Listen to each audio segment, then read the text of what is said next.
सताता है।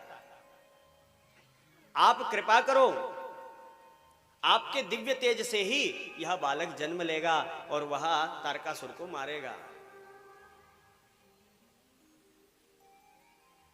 परंतु महाराज शिव सुनते नहीं हैं। सब देवता पुकार कर रहे पर शिव सुन नहीं रहे। क्यों? क्योंकि देवता स्वार्थ के लिए आए हैं। हम भी भगवान के पास जाते हैं परंतु अपने स्वार्थ के लिए, और स्वार्थ के लिए जाते हैं तो भगवान सुनते नहीं हैं। यदि हम परमार्थ के लिए जाएं तो भगवान अवश्य सुने। स्वार्थ के लिए गए कि हमारी रक्षा करो तो भगवान ने नहीं सुनी, पर जैसे ही परमार्थ के लिए प्रार्थना करी कि हे प्रभु इस जगत में ये तारकासुर जो है भक्तों को कष्ट दे रहा है, तो भगवान शिव ने सुन ली। और भगवान शिव जो है आज बाहर आए हैं। बाहर आए तो सब देवताओं ने विनय की, प्रभु इस वज्रांग के पुत्र तारकासुर ने यह वरदान ले रखा है कि यह आपके दिव्य तेज से ही मरेगा, और आपके दिव्य तेज से कोई पुत्र उत्पन्न हो, इतनी कृपा करो। भगवान शिव ने कहा मैं अपना दिव्य तेज इस भूमि पर पटकता हूं, जो धारण करना चाहे वो कर ले। और जैसे ही भगवान ने दिव्य तेज इस धरती पर पटका और अग्निदेव ने कबूतर का रूप बनाया और रूप बनाकर उस तेज को ग्रहण कर लिया। और जैसे ही ग्रहण किया जितने भी देवता थे सब सगर्भा हो गए, जितने भी देव थे। क्यों? क्योंकि अग्नि के मुख से ही देवता पाते हैं, और अग्नि ने भगवान का तेज पा लिया। अब भगवान का तेज पा लिया तो जितने भी देवता सब गर्भ वाले हो गए, सगर्भा हो गए। अब उस तेज से ये जलने लगे सारे देवता। कहने लगे प्रभु प्रभु कृपा करो, बचाओ बचाओ, इतनी बात कर रहे थे। और माता पार्वती ने देखा कि भगवान बाहर गए, अभी तक आए क्यों नहीं, क्या कारण है। मां ने आकर के देखा कि अग्नि ने जो है भगवान के तेज को पा लिया है, तो अग्नि को श्राप दे दिया मां ने। मां ने कहा हे अग्नि सर्वभक्षी भव शुचे, तू सभी चीजों को भक्षण करने लग जाएगी आज से, तो अग्नि में कुछ भी डालो सब स्वाहा। मां ने श्राप दिया और मां चली गई। सब देवता भगवान से प्रार्थना करने लगे प्रभु कृपा करो। भगवान ने कहा तुम सब उबटन कर दो, उल्टी कर दो, और सबने उल्टी कर दी। अग्नि ने कहा महाराज मुझ पर भी कृपा करो। बोले तुम जो है, तुम्हारे अंदर जो मेरा तेज है, ये माघ मास में जो भी माताएं गंगा स्नान करने आए उस समय शीत के प्रकोप के कारण तुम्हारे पास आएगी, उनमें तुम छोड़ देना तुम्हारे रोमकूपों के द्वारा। बोले ठीक है। माघ का महीना आया, देखो हम भी माघ के महीने में ही कथा सुन रहे हैं। माघ का महीना आया और गंगा स्नान करने के लिए सप्त ऋषियों की पत्नियां आई। सप्त ऋषि की पत्नियां आई और शीत के प्रकोप के कारण वह जो है अग्निदेव जल रहे थे। इन्होंने कहा शीत का प्रकोप है, हम भी अग्नि के पास जाएं। अरुंधति मैया ने कहा, सप्त ऋषियों की पत्नी में एक अरुंधति मैया है जो वशिष्ठ की पत्नी है। अरुंधति मैया ने कहा वहां मत जाओ, तुम्हारे साथ छल हो जाएगा, तुम अग्नि के पास मत जाओ। परंतु ये माताएं ने बात नहीं सुनी और शीत के प्रकोप के कारण उस अग्नि के पास पहुंच गई। और जैसे ही अग्नि के पास पहुंची, अग्नि ने वहां भगवान शंकर का तेज इनके इन 6 ऋषि पत्नियों के रोमकूप के द्वारा इनके गर्भ में प्रविष्ट करा दिया, और 6 माता सगर्भा हो गई। इनके पति को पता चला तो उन्होंने इन्हें त्याग दिया, और जब त्याग दिया इन्हें पता चला हम सगर्भा हो गई हैं, और ये भी उस तेज को सह नहीं सकी। उन्होंने कहा हम क्या करें। उन्होंने हिम के शिखर पर जाकर छोड़ दिया। हिमालय के शिखर पर जाकर छोड़ा। हिमालय भी इस तेज को ग्रहण नहीं कर पाया। हिमालय ने यह तेज गंगा में प्रवाहित कर दिया, गंगा में छोड़ दिया। गंगा भी इस तेज को सह ना सकी और गंगा ने इस तेज को, जहां सरकंडे थे जिन्हें हम बेशरम कहते हैं, बेशरम नाम इसीलिए पड़ा क्योंकि ये सबसे बड़ी बेशरम है, तो ये सरकंडे के वहां, बेशरम के वहां आकर के और इसके 6 भाग हो गए और वहीं पर भगवान के पुत्र कार्तिकेय का जन्म हो गया। बोले कुमार स्वामी की जय हो। कार्तिक जी महाराज का यहाँ पर प्राकट्य हुआ है कौन से महीने में? मार्ग मासे सीते पक्षो षष्ठ्यायाम मुनीश्वरा प्रादुर्भावो भवतस्य शिवपुत्रस्य भूतले।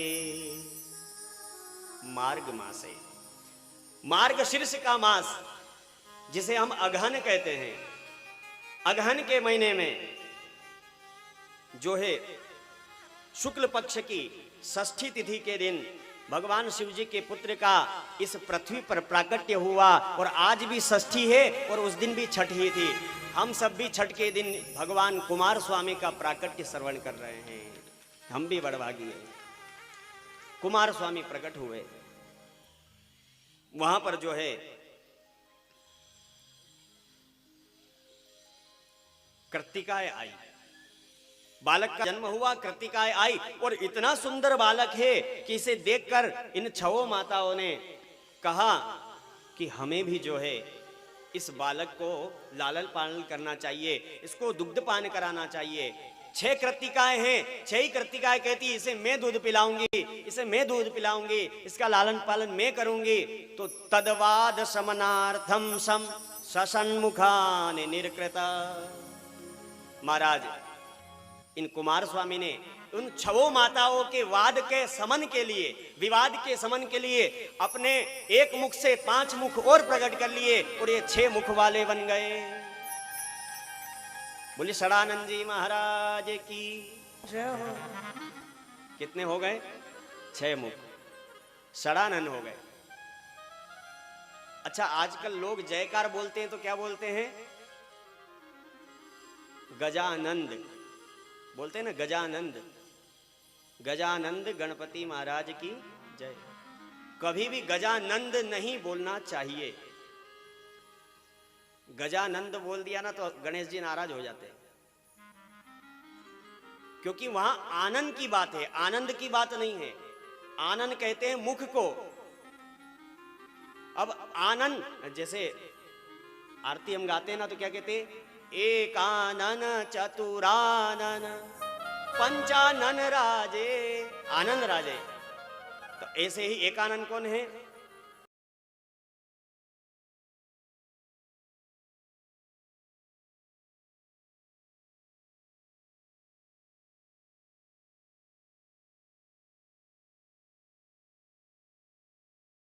मिश्रा में स्त्री बन जाता है, मिश्र होता है। किसी की भी गोत्र होगी तो मिश्र होगी, मिश्रा नहीं होनी चाहिए। और शुक्ल होनी चाहिए, शुक्ला नहीं होती है। कई लोग बोलते हैं जय श्री कृष्णा, बोलते हैं ना, जय श्री कृष्णा बोली तो कृष्ण नहीं हुए, वो द्रौपदी हो गई। कृष्णा नाम द्रौपदी का है और कृष्ण नाम भगवान का है, इसलिए जब भी बोलना चाहिए जय श्री कृष्ण। क्या बोलना चाहिए? जय श्री कृष्ण। और लोग बोलते हैं जय श्री कृष्णा तो मैं समझ जाता हूं कि द्रौपदी के भगत है, ये कृष्ण के भगत नहीं है। जय श्री कृष्ण होता है। कई माताओं का नाम होगा कृष्णा, होता है कि नहीं? कृष्णा नाम होता है। पुरुष का नाम होता है तो कृष्ण होता है, कृष्णपाल होता है, पर कृष्णा नहीं होता है, कृष्ण होता है। कृष्ण बोलना चाहिए। तो यहां षडानंद उत्पन्न हुए, षडानंद नहीं। कौन उत्पन्न हुए हैं? षडानंद, जिनके 6 आनंद है, 6 मुख हैं, वह षडानंद जी यहां पर प्रकट हुए। बोले षडानंद जी महाराज की जय। इन माताओं ने दुग्धपान कराया, 6 माताओं ने पालन किया। विश्वामित्र जी से इनका नामकरण करवाया। विश्वामित्र जी को भगवान षडानंद ने कहा आप ही जो है हमारे पुरोहित बन जाइए, बल्कि ये क्षत्रिय है, तब भी इन्होंने इनको अपना पुरोहित बना लिया और इनसे जो है नामकरण संस्कार करवाया।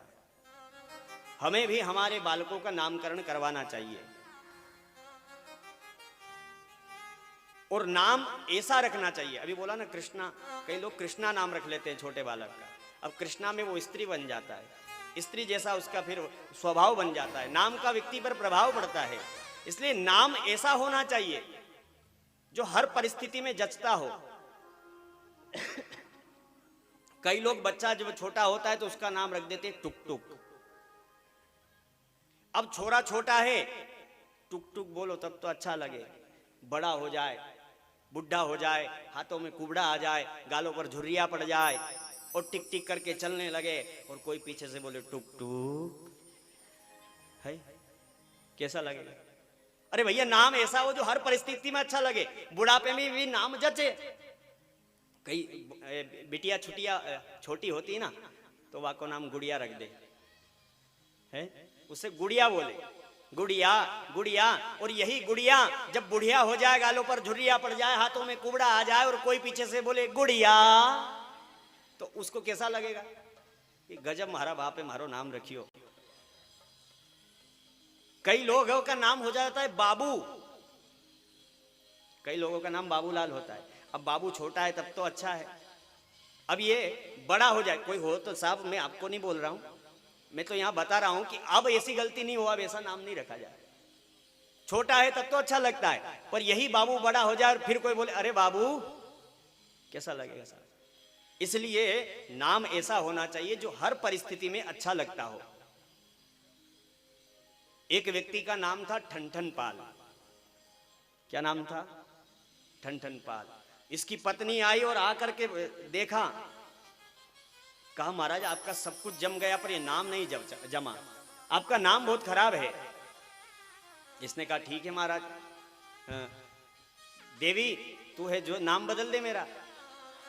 बोले आज नाम खोज कर आऊंगी, और चली है ये नाम खोजने के लिए चली तो देखती एक देवी जो है कंडा थेप रही थी, गोबर बींद रही थी और कंडा थेप रही थी। पूछा देवी नाम क्या है? बोले लक्ष्मी। बोले नाम लक्ष्मी और गोबर बींद रही है?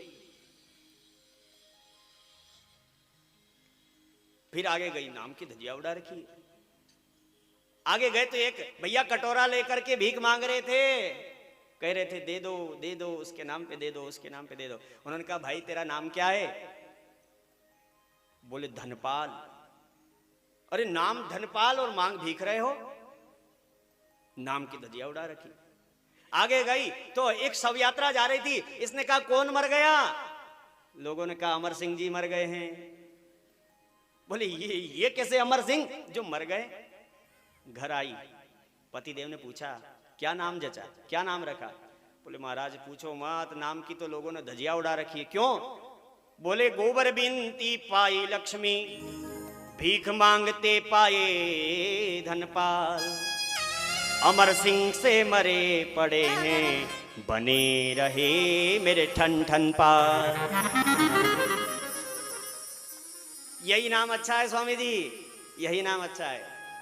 अब यदि आप नाम बदल भी दोगे, किसी छोरे का नाम कृष्णा है और उसको कृष्ण बोलना चाहो तो साहब बदलने वाला नहीं है। उसने कहा कि स्वामी यही नाम अच्छा है वो आपका।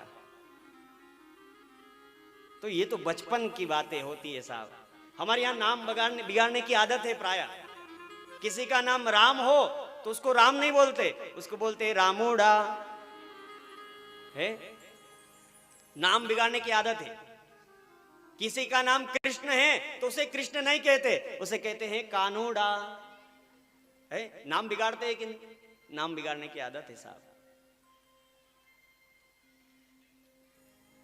वो गुरु द्रोणाचार्य जी के गांव का नाम था गुरु गांव।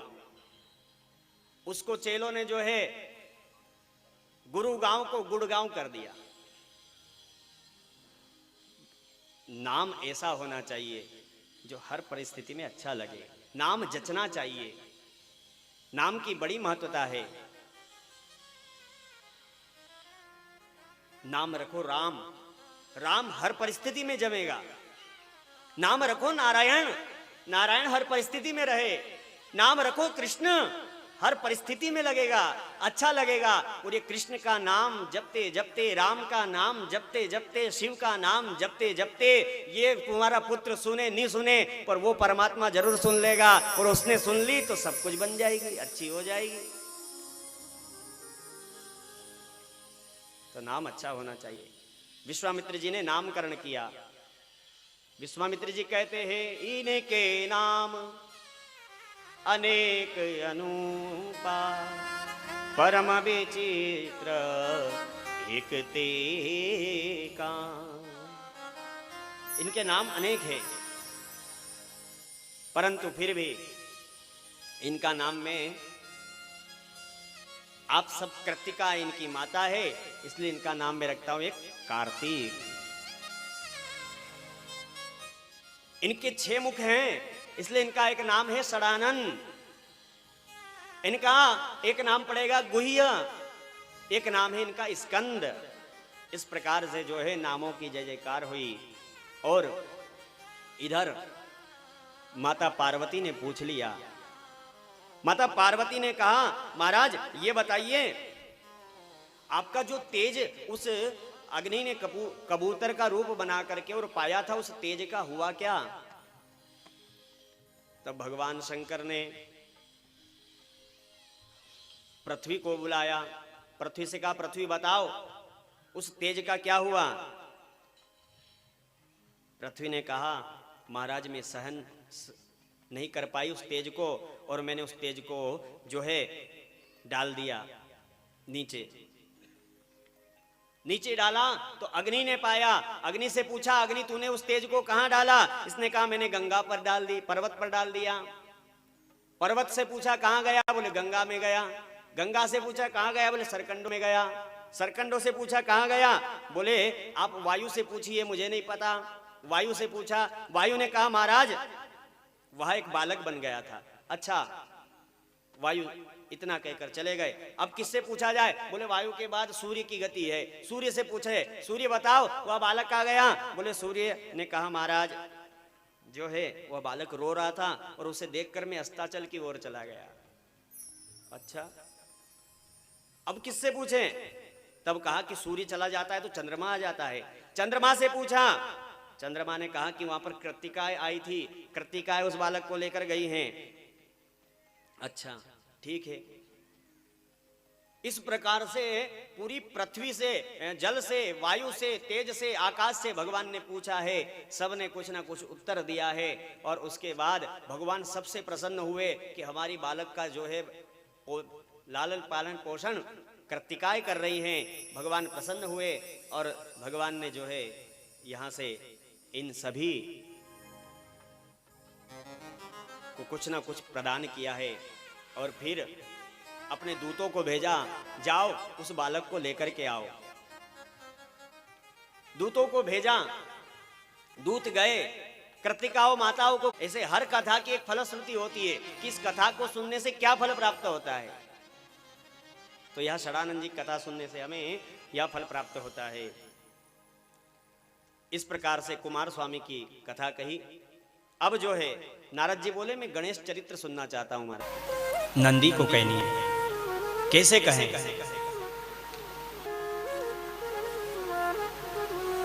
इन्होंने माताओं से प्रणाम किया। माताओं से कहा, माँ आप तो परोपकारी हो, आपको पता है यह बालक किसका है? किसका है? बोले शिव जी का है। और माँ पार्वती इस बालक को प्राप्त करना चाहती है, आप कृपा कीजिए, इसे प्रदान कीजिए। तब 6 कृतिकाओं ने कहा, कार्तिक चले जाएगा तो हमें क्या मिलेगा?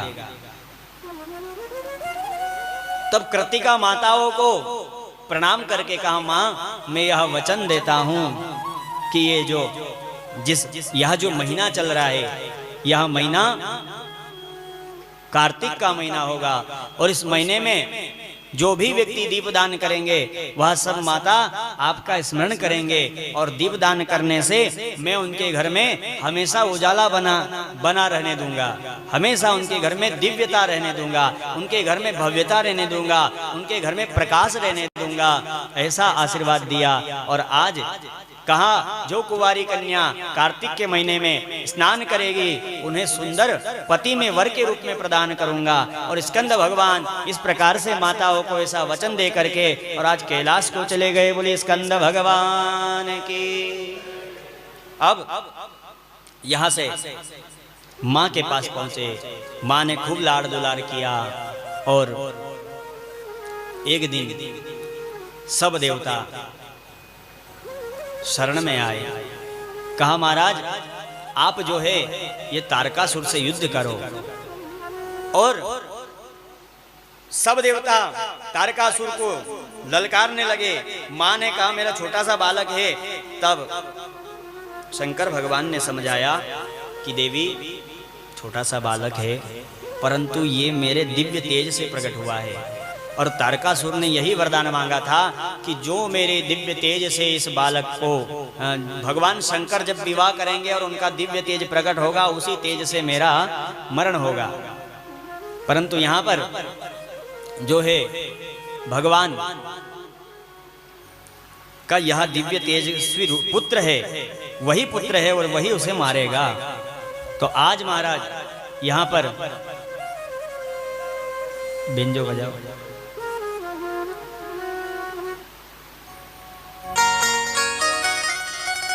यहां से चले हैं कार्तिक जी आज मां से आशीर्वाद लेकर के।